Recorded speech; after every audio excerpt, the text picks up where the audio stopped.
Hi అండి, welcome to phases kitchen. ఈరోజు వీడియోలో కాకినాడ స్పెషల్ చిట్టి పెసరట్టు ఏ విధంగా తయారు చేయాలో మీకు చేసి చూపించబోతున్నాను.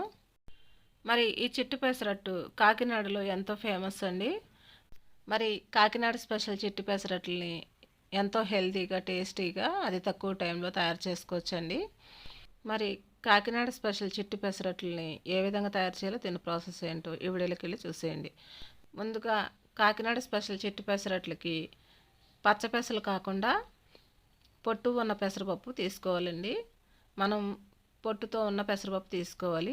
ఇప్పుడు ఒక బౌల్ తీసుకొని 1.5 కప్పు వరకు పొట్టు పెసరపప్పు వేసుకోవాలి. ఇప్పుడు ఈ పొట్టు పెసరపప్పులో మునిగేంత వరకు వాటర్ వేసుకొని రాత్రంతా నానబెట్టుకోవాలండి. మనకి మార్నింగ్కి చిట్టి పెసరట్లు వేసుకోవడానికి ఈ పప్పు బాగా నాని ఉంటుందండి. ఇప్పుడు ఈ పొట్టు పెసరపప్పుని కొంచెం పొట్టుపోయేంత వరకు 2-3 సార్లు శుభ్రంగా వాష్ చేసుకోవాలండి. చూసారు కదా, పప్పు ఈ విధంగా ఉండాలండి. మనం పొట్టంతా పోయే వరకు కడగనవసరం లేదు, ఈ విధంగా ఉంటే సరిపోతుంది. ఇప్పుడు చిట్టి పెసరట్ల మీద వేసుకోవడానికి కొంచెం పప్పుని ఒక గిన్నెలోకి తీసుకోవాలండి. ఇప్పుడు ఈ పప్పుని పక్కన పెట్టేసుకుందాం. ఇప్పుడు ఒక మిక్సీ జార్ తీసుకొని మనం కడిగి పెట్టుకున్న ఈ పొట్టు పెసరపప్పుని మిక్సీ జార్లో వేసుకోవాలి. ఇప్పుడు దీంట్లోనే 2-3 అల్లం ముక్కలు కూడా వేసుకోవాలి. ఇప్పుడు దీంట్లోనే ఒక పచ్చిమిర్చి కూడా వేసుకొని కొంచెం వాటర్ వేసుకొని మెత్తగా మిక్సీ పట్టుకోవాలి. ఈ విధంగా మిక్సీ పట్టుకున్న పెసరపప్పుని ఒక బౌల్లో వేసేసుకోవాలి.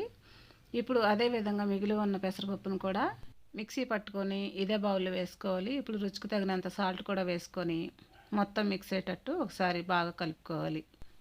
పిండి కొంచెం చిక్కగానే ఉండాలండి, మరీ పలచగా రుబ్బుకోకూడదు. ఈ విధంగా ఉండాలి. ఇప్పుడు దీన్ని పక్కన పెట్టేసుకొని ఇప్పుడు చిట్టి పెసరట్లలోకి కారం పొడి ఏ విధంగా తయారు చేయాలో చూద్దాం. ఇప్పుడు స్టవ్ మీద ఒక ప్యాన్ పెట్టుకొని 1 టేబుల్ స్పూన్ ఆయిల్ వేసుకోవాలి. ఆయిల్ హీట్ ఎక్కాక 1 టేబుల్ స్పూన్ శనగపప్పు, 1 టేబుల్ స్పూన్ మినపప్పు, 2 టేబుల్ స్పూన్ ధనియాలు, 1/2 టీ స్పూన్ జీలకర్ర వేసుకొని 1 నిమిషం సేపు లో ఫ్లేమ్లో వీటిని వేయించుకోవాలి. ఇప్పుడు దీంట్లోనే ఎండుమిర్చిని 15 వరకు తీసుకొని ఇప్పుడు ఈ ఎండుమిర్చి కూడా వేసుకొని లో ఫ్లేమ్లో 1 నిమిషం సేపు వేయించుకోవాలి. పెద్ద మంట మాత్రం పెట్టకూడదండి, తొందరగా కలర్ వచ్చేసి మాడిపోతాయి. లో ఫ్లేమ్లో మాత్రమే 1 నిమిషం సేపు వీటిని వేయించుకోవాలి. ఇప్పుడు దీంట్లోనే 3 టేబుల్ స్పూన్లు కరివేపాకు కూడా వేసుకొని ఇప్పుడు ఈ కరివేపాకును కూడా కొంచెం సేపు వేయించుకోవాలి. ఇప్పుడు ఇవన్నీ వేగినాయండి. ఇప్పుడు స్టవ్ ఆఫ్ చేసుకొని పక్కన పెట్టుకొని బాగా చల్లారనివ్వాలి. ఇప్పుడు ఒక మిక్సీ జార్ తీసుకొని పూర్తిగా చల్లారనిచ్చిన ఈ మసాలా దినుసులన్నీ కూడా ఈ మిక్సీ జార్లో వేసుకోవాలి. ఇప్పుడు దీంట్లోనే 7 వెల్లుల్లి రేకులు వేసుకోవాలి. రుచికి తగినంత సాల్ట్ కూడా వేసుకొని మెత్తగా మిక్సీ పట్టుకోవాలి. ఈ విధంగా మిక్సీ పట్టుకోవాలండి. ఇప్పుడు ఈ కారం పొడిని వేరొక గిన్నెలో ట్రాన్స్ఫర్ చేసుకోవాలి.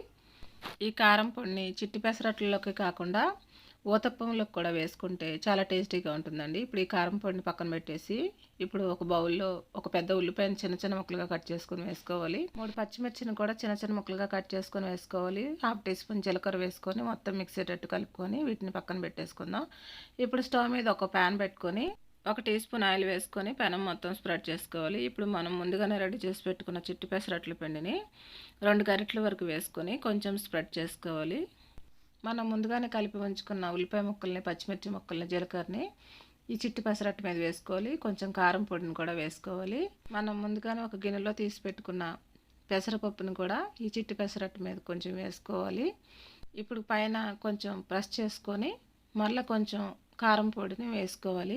ఇప్పుడు ఈ చిట్టి పెసరట్టుని లో టు మీడియం ఫ్లేమ్లో కాల్చుకొని రెండో వైపుకు తిప్పుకోవాలి. ఇప్పుడు 1 టీ స్పూన్ ఆయిల్ వేసుకోవాలి. ఇప్పుడు రెండో వైపును కూడా లో టు మీడియం ఫ్లేమ్లో 1 నిమిషం సేపు కాల్చుకోవాలి.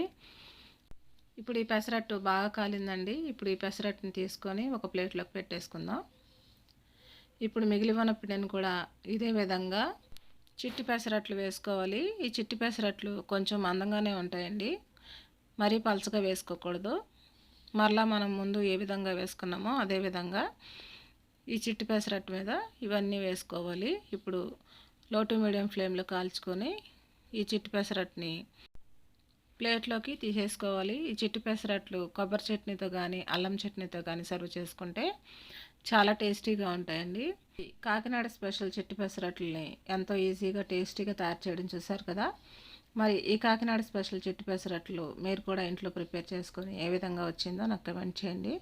నా వీడియోస్ కనుక మీకు నచ్చినట్లయితే ఇప్పుడే సబ్స్క్రైబ్ చేసుకొని బెల్ ఐకాన్ ప్రెస్ చేయండి.